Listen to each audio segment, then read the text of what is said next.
Hi everyone, my name is Alcine Gross and I am an ISSA certified fitness trainer and specialist in fitness nutrition. And this video today is all about intermittent fasting. Now, I am a person who absolutely loves intermittent fasting because it's just easy. It doesn't require a lot of thought. I don't really need to count my calories as much. I do always still kind of try to keep an eye on my macros, especially my protein intake, but it's really, really simple to do. It's sustainable. It's just easy. I personally like it. And my body responds really well to it as well.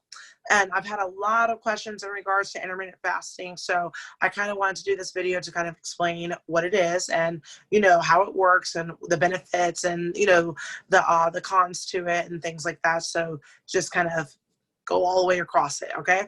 So basically what intermittent fasting is just a period of where you eat and then a period of where you fast. Okay. And fasting obviously is not eating. So there are three different types of intermittent fasting. The most common types, I should say, the very most common type is the 16-8, where you have a 16-hour window of where you're fasting and an 8-hour window of where you're eating. Another one is the on-off, where you have a day where you are eating and then a day that you're fasting, and you just kind of alternate between the days. And the last method is a 5-2, where you eat for 5 days and you fast for 2. So which one is the best out of all three? Honestly, it's, based off of your preferences. I would say to people that are just starting intermittent fasting, the 16-8 is probably the easiest way to start. It's not as aggressive. And it's also really good for people who like to skip breakfast, for example, or skip a meal. They can kind of work their hour, their fasting hours around that meal that they usually like to skip. So it kind of is beneficial in that sense. The on-off method are great for people who already have a low appetite and don't really like to eat anyway. So, at least we know that you're eating one day and you have that second day where you don't have to worry about eating as much or remembering to eat as much. And then the 5-2, I would recommend that type of intermittent fast for people who do really, really well during the week and they fall off on the weekend. So if you could do really, really well during the week and the weekend is where you struggle, well, if you're not eating during the weekend, then you're not going to struggle as much. So that is just my personal recommendations on, deciding which type of intermittent fast will work best for you. So let's talk about what intermittent fasting actually does to your body. So intermittent fasting, like I said, you are fasting, so there are things that are affected both positively and negatively with intermittent fasting. So it's a lot more positive than negative. So let me make that very clear. So one thing is the human growth hormone is stimulated. So the human growth hormone actually, when you're fasting, it helps your body to lose weight. Also, another good thing is as long as you are not eating foods that will spike your blood sugar, because if you have a spike in your blood sugar, that will cause your insulin to drop, which will tell your body to hold on to fat, which we don't want it to do. So as long as you're eating, very clean and, being conscious of what you're eating and keeping your blood sugar stabilized, then you won't have to worry about that drop in insulin, especially if you're already insulin resistant, diabetic, pre-diabetic, or have type 2 diabetes. You can actually reverse your diabetes with intermittent fasting. Another benefit is when in that fasting period, your body goes into this whole cell regeneration, cell repair. So all the cells that are kind of like falling off the edge, like the ones that are like losing gas, not really, doing what they're supposed to do, your body will actually start to remove those cells and regenerate new cells. So it's a really good thing for that as well. So that's something that, I think that everybody should know. So some questions that people ask are, can my kids fast? I wouldn't really recommend for children to fast, especially children under the age of 13. I would not recommend them to fast. If they are already overweight, I would definitely recommend you seeing your primary care doctor, a dietitian, to get a more specialized, more specific, plan of action on how to help your child to eat more healthy. I wouldn't really recommend intermittent fasting for children. I also wouldn't recommend intermittent fasting for anyone who has an eating disorder. This is not to single anybody out or anything like that, but your wellness is more important to me than you losing weight. And if you already have an eating disorder, intermittent fasting probably would not be the best option for you. Also, people who are, pregnant, I wouldn't recommend intermittent fasting for them either. Because, at that point, when you're building a baby or growing a baby, I should say building a baby, growing a baby, you want to make sure that you're getting everything you need because, a lot of people don't look at it like this, but that baby is a parasite. You know, that baby will take from your body if you do not give it what it needs. If you do not give it calcium, like you have heard of like women losing their teeth during pregnancy because they're calcium deficient and things like that, because the baby will literally take what it needs from the body. So I would not recommend, intermittent fasting for anyone who's pregnant either. Intermittent fasting is great for weight loss because with the whole, periods of not eating, when you do finally eat, you are actually most of the time already in a calorie reduction.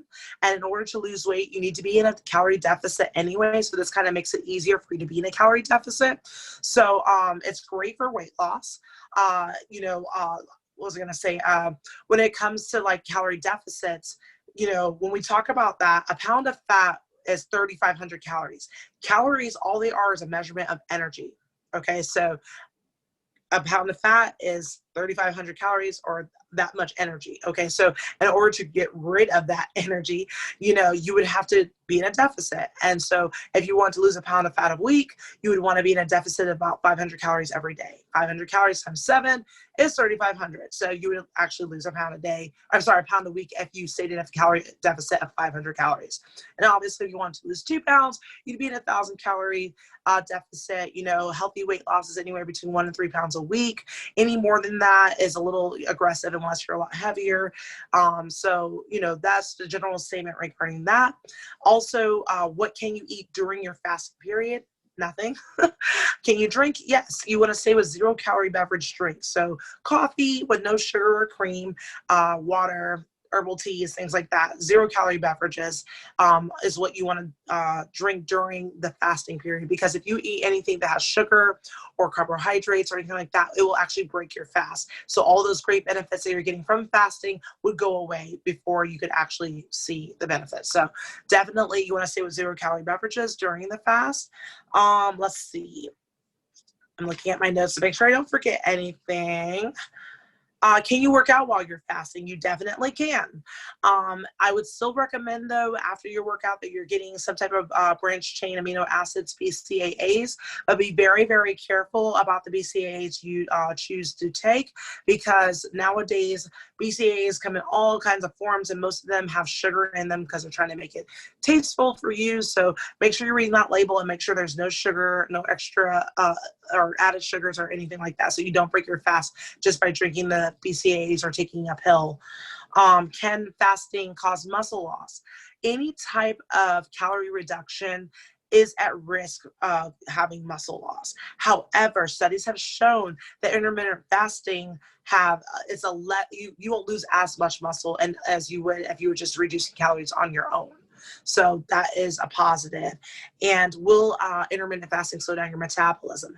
Actually, it will not. It will actually boost your metabolism. So short-term fasting has shown in studies that it will actually boost. And when I say short-term, don't go no more than 2 days of fasting. Once you hit that 3-day mark, that's when you're going to actually start slowing down your metabolism. And I already talked about kids. Kids should not fast.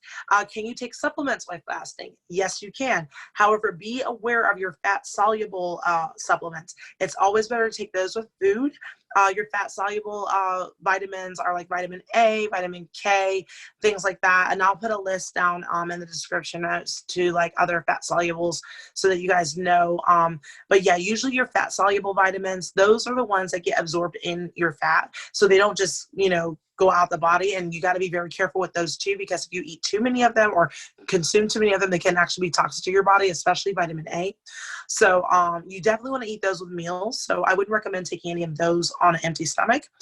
Your water soluble vitamins, though, you're totally fine to take those on an empty stomach. And if you have too much of those, your body will actually remove them out in your waste. So there's that positive as well. So when it comes to recommending which fasting method would be best. Honestly, like I said in the beginning, this is it's your preference. But if you're just starting intermittent fasting, I definitely would recommend the 16/8.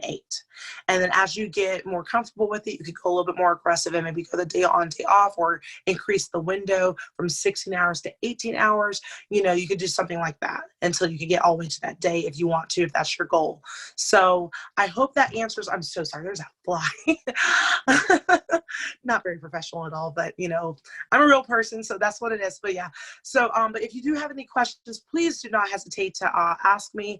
I'm always available. You can find me on Facebook. You can find me on email. I'll put all my contact information below this video, and I hope you guys have a wonderful evening. Keep following me, subscribe to this channel. I will see you guys next time. Bye.